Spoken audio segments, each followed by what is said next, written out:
നമസ്കാരം. ആലപ്പി അഷ്റഫ് കണ്ടതും കേട്ടതും എന്ന എൻ്റെ ചാനലിലേക്ക് ഏവർക്കും സ്വാഗതം. നമ്മെ തനിച്ചാക്കി നമ്മുടെ പ്രിയപ്പെട്ടവർ പലരും പൊലിഞ്ഞു പോകുമ്പോൾ മുറിവുണങ്ങാത്ത വേദനയിൽ നമ്മളാകെ പിടഞ്ഞു പോകും. സ്നേഹിച്ചും പങ്കുവെച്ചും ആഘോഷിച്ചും ജീവിച്ചുമൊക്കെ കൊതി തീരാതെ മരണം നമ്മുടെ പ്രിയപ്പെട്ടവരെ പറിച്ചെടുക്കും. ആ വേർപാടിൽ നമ്മൾ പകച്ചു നിൽക്കും. ഇപ്പോൾ അത്തരമൊരു സാഹചര്യത്തിലൂടെ കടന്നു പോകുന്ന നടി ഉർവശിയുടെയും കലാരഞ്ജിനിയുടെയും അവരുടെ മാതാവ് വിജയലക്ഷ്മിയുടെയും ദുഃഖത്തിലാഴ്ന്ന നിമിഷങ്ങളിലേക്ക് നമുക്കൊന്ന് കടന്നു ചെല്ലാം.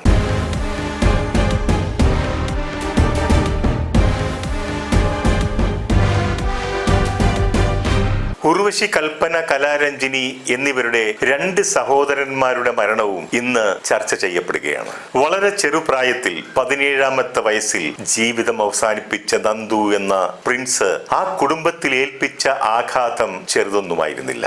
എല്ലാവരും കൊഞ്ചിച്ചു വളർത്തി അകാലത്തിൽ പൊലിഞ്ഞ ഒരു സുന്ദരക്കുട്ടൻ. ആ മരണത്തിന്റെ ദുരൂഹതയുടെ ചുരുൾ ഇന്നും അഴിഞ്ഞിട്ടില്ല. 2ാമത്തെ സഹോദരൻ കമൽ റോയ് ഇപ്പോൾ മരണമടഞ്ഞു. അദ്ദേഹത്തിന് വർഷങ്ങൾക്ക് മുമ്പ് ഒരു അപകടം സംഭവിച്ചിട്ടുണ്ടായിരുന്നു. ആ നിർഭാഗ്യ സംഭവത്തിൽ എനിക്കും വേദനയുണ്ടാക്കുന്ന ഒരു കാര്യമുണ്ട്. അത് ഞാൻ പുറകെ പറയാം. ചവറ VP നായരും വിജയലക്ഷ്മിയും ഒക്കെ സംസാരം കൊണ്ടും പെരുമാറ്റം കൊണ്ടും എല്ലാവരെയും ആകർഷിക്കുന്ന വ്യക്തിത്വങ്ങളായിരുന്നു. 5 കുട്ടികളുമായി മദ്രാസിൽ താമസിക്കുന്ന കാലം മുതൽ എനിക്ക് ആ കുടുംബവുമായിട്ട് അടുപ്പമുണ്ടായിരുന്നു. ഞാൻ RK ലോഡ്ജിൽ താമസിക്കുമ്പോൾ ഒരു ദിവസം രാവിലെ ഒരു വാർത്ത വരുന്നു, ചവറ VP നായർ വിടവാങ്ങിയെന്ന്. ഉടൻ തന്നെ ഞാനും നടൻ ജോണിയും കൂടി ജോണിയുടെ ബൈക്കിൽ അങ്ങോട്ടേക്ക് വെച്ചു പിടിച്ചു. മരണ വീട്ടിലേക്ക് തിരിയുന്നതിന് മുൻപ് എതിരെ വന്ന ഒരാൾ ഞങ്ങളെ നോക്കി ചിരിച്ച് കൈ കാണിച്ചു. 2 ദിവസം മുമ്പ് ആവടിയിലുള്ള ഒരു ഫാക്ടറിയുടെ വാർഷിക ആഘോഷ പരിപാടിയിൽ എന്റെ ഒരു ഷോ ഉണ്ടായിരുന്നു. എന്നോടൊപ്പം ജോണിയും വന്നിരുന്നു. അവിടെ വെച്ച് പരിചയപ്പെട്ട ഉണ്ണി എന്ന ചെറുപ്പക്കാരനായിരുന്നു അത്. ബൈക്ക് നിർത്തിയപ്പോൾ ഉണ്ണി ചോദിച്ചു, എവിടെ പോകുന്നു എന്ന്. ഞങ്ങൾ പറഞ്ഞു, ചവറ VP നായർ ചേട്ടൻ പെട്ടെന്ന് മരിച്ചു, ആ കാണുന്നതാണ് വീട്, അങ്ങോട്ടേക്കാണ് പോകുന്നതെന്ന്. അത് കേട്ട ഉടൻ ഉണ്ണി പറഞ്ഞു, അയ്യോ എന്റെ നാട്ടുകാരനാണ്, എന്റെ ഒരു അകന്ന ബന്ധു കൂടിയാണ്, ഞാനും വരുന്നു നിങ്ങളുടെ കൂടെ എന്ന്. അങ്ങനെ ഞങ്ങൾ 3 പേരും ചേർന്നാണ് അവിടെ എത്തിയത്. മാനസികമായി ആകെ തകർന്നിരിക്കുന്ന വിജയലക്ഷ്മി ചേച്ചി തന്റെ നാട്ടുകാരനും ബന്ധുവും കൂടിയായ ഉണ്ണിയെ കണ്ടപ്പോൾ കൂടുതൽ ഇമോഷണലായി. ഞാനും ജോണിയും 1 മണിക്കൂറോളം അവിടെ ചിലവഴിച്ച ശേഷം തിരികെ പോരുന്നു. എന്നാൽ ഉണ്ണി അവിടുത്തെ കാര്യങ്ങളൊക്കെ നോക്കി അവിടെ തന്നെ നിന്നു. ആ ഉണ്ണിയാണ് പിൽക്കാലത്ത് ഇവരുടെ ഏറ്റവും വലിയ സംരക്ഷകനായി മാറിയത്. ഇത്രയും നല്ലൊരു മനസ്സിന്റെ ഉടമയെ നമുക്ക് കാണാൻ കഴിയില്ല. ഉണ്ണിയുടെ ജീവിതം പിന്നീട് അങ്ങോട്ട് ഒരു സിനിമാ കഥയെ വെല്ലുന്നതായിരുന്നു. തന്റെ ജീവിതമേ ഈ കുടുംബത്തിന് വേണ്ടി ഒഴിഞ്ഞു വെച്ചു. പറക്കമുറ്റാത്ത ഈ 5 കുഞ്ഞുങ്ങളെയും വലിയ രീതിയിൽ എത്തിച്ചതിന്റെ പ്രധാന പങ്ക് വഹിച്ചത് ഉണ്ണിയാണെന്നുള്ളത് ആർക്കും അറിയില്ല. കുട്ടികളുടെ എല്ലാം വിദ്യാഭ്യാസത്തിനും അഭിനയ ജീവിതത്തിനുമൊക്കെ വഴിവെച്ചതിന് പിന്നിൽ ഉണ്ണിയുടെ കരങ്ങളായിരുന്നു. ഉർവശിയും കൽപ്പനയും കലാരഞ്ജിനിയും ഒക്കെ ഉന്നതിയിലെത്തിയപ്പോഴും അവരുടെ സാമ്പത്തിക കാര്യങ്ങൾ ഉൾപ്പെടെയുള്ള എല്ലാ കാര്യങ്ങളിലും അവസാന വാക്ക് ഉണ്ണിയുടേതായിരുന്നു. കുട്ടികൾക്കെല്ലാം ബഹുമാനവും പേടിയും ഇഷ്ടവുമൊക്കെ ആയിരുന്നു ഉണ്ണിയങ്കിളിനോട്. അദ്ദേഹം തന്റെ സ്വന്തം ജീവിതം ആ കുടുംബത്തിന് വേണ്ടി ഒഴിഞ്ഞു വെച്ചു. ഇടയ്ക്കൊക്കെ എന്നെയും ജോണിയെയും കാണുവാനായിട്ട് RK ലോഡ്ജിൽ എത്തുമായിരുന്നു. കുറച്ചു നേരം ഇരുന്ന് വിശേഷങ്ങളൊക്കെ പങ്കുവെച്ച ശേഷം മാത്രമേ മടങ്ങിപ്പോകാറുള്ളൂ. ഉണ്ണിയും ഒരു നടനാണ്. ഗറില്ല എന്ന ചിത്രത്തിൽ അദ്ദേഹം നായകനായി അഭിനയിച്ചിട്ടുണ്ട്. ചില ചിത്രങ്ങൾ നിർമ്മിച്ചിട്ടുമുണ്ട്. ഉണ്ണി ഒരു നിയോഗം പോലെ ആ കുടുംബത്തെ ഭദ്രമാക്കിയപ്പോഴേക്കും ഉണ്ണിക്ക് മാരകമായ ഒരു അസുഖം ബാധിച്ച് മരണപ്പെട്ടു. ഉണ്ണി ആശുപത്രിയിൽ കിടക്കുമ്പോൾ കൽപ്പന എന്നോട് പറഞ്ഞത് ഞാൻ ഓർക്കുകയാണ്. ഞങ്ങളുടെ 3 പേരുടെയും സകല സ്വത്തുക്കൾ വിറ്റിട്ടാണെങ്കിലും ചികിത്സയുടെ ഏതറ്റം വരെയും ഞങ്ങൾ പോകും. ഇത് ഞങ്ങൾ 3 പേരും കൂടി എടുത്ത തീരുമാനമാണ്. ഉണ്ണിയോട് അവർക്കുള്ള കടപ്പാടും സ്നേഹവും മനസ്സിലാക്കുവാൻ ഇതിൽ കൂടുതൽ എന്താണ് വേണ്ടത്? ഇളയ മകനായ പ്രിൻസ് എന്ന നന്ദുവിന്റെ നൊമ്പരപ്പെടുത്തുന്ന വേർപാടിനും ചില ദുസ്സൂചനകളുണ്ട്.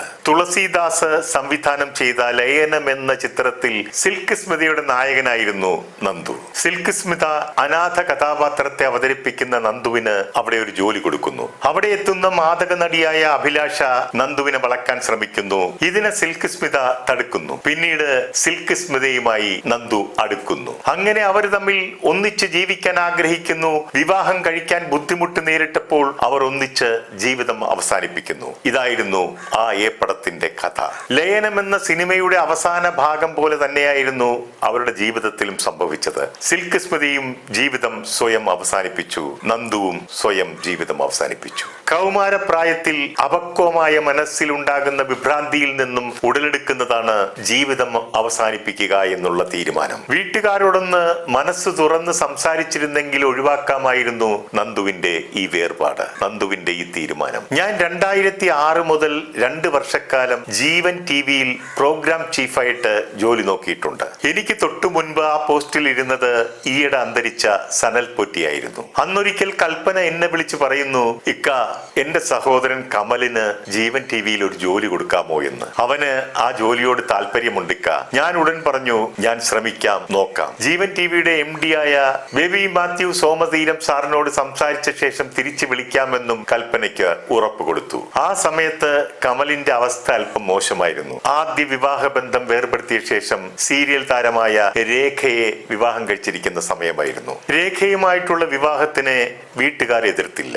രേഖ എന്ന അത്യാവശ്യം തിരക്കുള്ള ഒരു സീരിയൽ നടിയായിരുന്നു. ഇദ്ദേഹത്തിന് ഒരു ജോലി അത്യാവശ്യവുമായിരുന്നു. രേഖയെ കുറിച്ച് പറയുകയാണെങ്കിൽ രേഖയുടെ പിതാവ് രതീഷ് ഒരു ഡബ്ബിംഗ് ആർട്ടിസ്റ്റ് ആയിരുന്നു. മാതാവ് രാധാദേവി പഴയകാല നടിയും ഡബ്ബിംഗ് ആർട്ടിസ്റ്റും ഒക്കെ ആയിരുന്നു. രതീഷ് എന്റെ ഒരു സുഹൃത്തുമായിരുന്നു. അവർ രണ്ടുപേരും ഇപ്പോഴില്ല.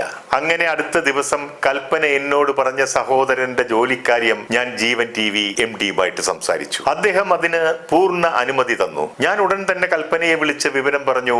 MD ഓക്കെയാണ്, കമൽ അദ്ദേഹത്തെ വന്നൊന്ന് കാണണം, വരേണ്ട ദിവസവും പറഞ്ഞു. അതിനുശേഷം കമൽ എന്നെ വിളിച്ചു പറഞ്ഞു, ഞാൻ ഉണ്ണിയാർച്ച എന്ന സീരിയലിന്റെ ഷൂട്ടിങ്ങിനായി കൊയിലാണ്ടിയിലാണ് ഇക്ക, പറഞ്ഞ ദിവസം ഞാൻ കൃത്യമായി വന്ന് കണ്ടുകൊള്ളാമെന്ന്. പിന്നീട് എന്നെ വിളിച്ചു പറയുന്നു, ഞാൻ പുറപ്പെട്ടു, നാളെ രാവിലെ അവിടെ എത്തുമെന്ന്. അങ്ങനെ ജീവൻ TVയിലേക്ക് പുറപ്പെട്ട കമൽ രാത്രിയിൽ വഴിയരികിൽ തുറന്നിരുന്ന ഒരു കടയുടെ മുൻപിൽ കാറ് നിർത്തി അവിടെ നിന്നും ഒരു പാക്കറ്റ് വിൽസും അവിടെ തൂക്കിയിട്ടിരുന്ന ബോബനും മോളിയും എന്ന കാർട്ടൂൺ മാസികയും വാങ്ങി. അവിടെ നിന്ന് ഒരു സിഗരറ്റ് പുകച്ചുകൊണ്ട് തിരിച്ചു നടക്കുമ്പോൾ അതാ പുറകിൽ നിന്നും വടിവാളിനൊരു വെട്ടും ഒരു ഇരുമ്പ് വടിക്ക് ഒരടിയും.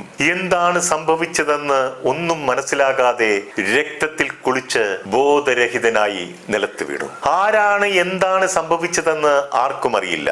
ഒടുവിൽ പോലീസ് എത്തിയപ്പോൾ കമലിന്റെ മൊബൈൽ ഫോൺ ബെല്ലടിക്കുന്നു. പോലീസായിരുന്നു ഫോൺ എടുത്തത്. മറുപുറത്ത് മനോജ് കെജയനായിരുന്നു. മനോജിനോട് പോലീസ് കാര്യങ്ങൾ വിശദീകരിച്ചു. എത്രയും പെട്ടെന്ന് അമൃത ഹോസ്പിറ്റലിലേക്ക് എത്തിക്കുവാൻ മനോജ് അവരോട് അഭ്യർത്ഥിച്ചു. ഉർവശി അപ്പോൾ എറണാകുളത്ത് ഷൂട്ടിംഗ് ആവശ്യത്തിനായി വൈറ്റ് ഫോർട്ട് എന്ന ഹോട്ടലിൽ തങ്ങുന്നുണ്ടായിരുന്നു. ജീവിതത്തിൽ ആർക്കും ഒരു ഉപദ്രവവും ചെയ്യാത്ത അയ്യോ പാവിയായ ഒരു മനുഷ്യനാണ് ഇങ്ങനെ സംഭവിച്ചത്. സിഗരറ്റ് വാങ്ങിയ കടയുടെ പരിസരത്ത് മുസ്ലിം ലീഗ് പ്രവർത്തകരും BJP പ്രവർത്തകരും തമ്മിൽ സംഘർഷവും തല്ലുമൊക്കെ നടന്നുകൊണ്ടിരിക്കുന്ന സമയമായിരുന്നു. കമലിന്റെ ഏകദേശ രൂപമുള്ള ഒരാൾ ഇതിൽ പങ്കാളിയായിരുന്നു. പകരം വീട്ടാൻ കാത്തിരുന്നവരുടെ മുൻപിൽ രാത്രിയുടെ വെളിച്ചത്തിൽ വന്നെത്തിയത് കമലായിരുന്നു. അവർക്കറിയില്ലല്ലോ ഇത് കമലാണെന്ന്. അവർ പ്രതീക്ഷിച്ച ആളാണെന്ന് കരുതി പണി നടത്തി. 6 മാസം കോമായിൽ. ഹോസ്പിറ്റലിൽ നിന്നും തൃപ്പൂണിത്തറയിലുള്ള വീട്ടിലേക്ക് കൊണ്ടുവന്നപ്പോഴാണ് ഞാൻ കമലിനെ കാണാൻ ചെല്ലുന്നത്. എന്റെ മുഖത്തേക്ക് കുറച്ചു നേരം സൂക്ഷിച്ചു നോക്കിയിരുന്നു. കമലിന്റെ ദയനീയമായ ആ മുഖം ഇന്നും എന്റെ മനസ്സിൽ നിന്നും മാഞ്ഞിട്ടില്ല.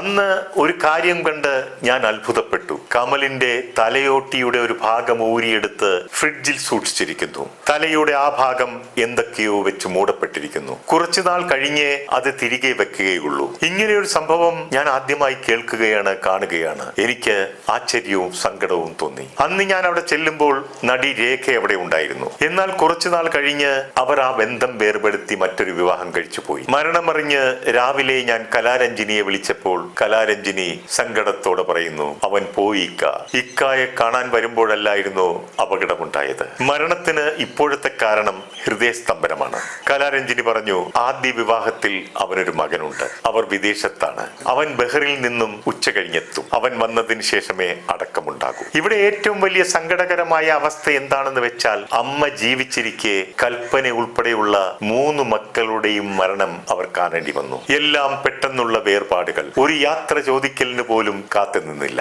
കൂടാതെ പെൺകുട്ടികളുടെ ജീവിതത്തിലെ ബന്ധങ്ങളുടെ ചരടഴിയുന്നതും നിസ്സഹായയായി നോക്കി നിൽക്കേണ്ടി വന്നു. ഇതെല്ലാം ഉൾക്കൊള്ളാനും സഹിക്കാനും അവർക്ക് സാധിക്കുന്നുണ്ടല്ലോ എന്നോർക്കുമ്പോൾ അതും ഒരു അത്ഭുതമാണ്. ഒരു കടുത്ത ഈശ്വര വിശ്വാസിയായതിനാൽ ഇതെല്ലാം ഈശ്വര നിശ്ചയമാണെന്ന് കരുതിയാണ് ആശ്വാസം കണ്ടെത്തുന്നത്. ഒരു സഹോദരിയെയും 2 സഹോദരന്മാരെയും നഷ്ടപ്പെട്ട കലാരഞ്ജിനിയുടെയും ഉർവശിയുടെയും ഹൃദയവേദന നമുക്ക് ഊഹിക്കാവുന്നതിനും അപ്പുറമാണ്. യുവജനോത്സവം എന്ന സിനിമയിൽ വേദിയിൽ കമൽ പാടുന്ന ഒരു ഗാനരംഗമുണ്ട്.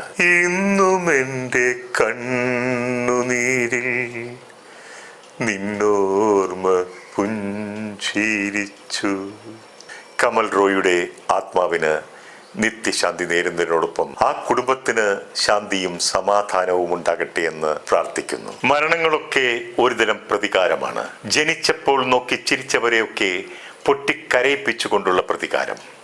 നിർത്തുന്നു. നന്ദി, നമസ്കാരം.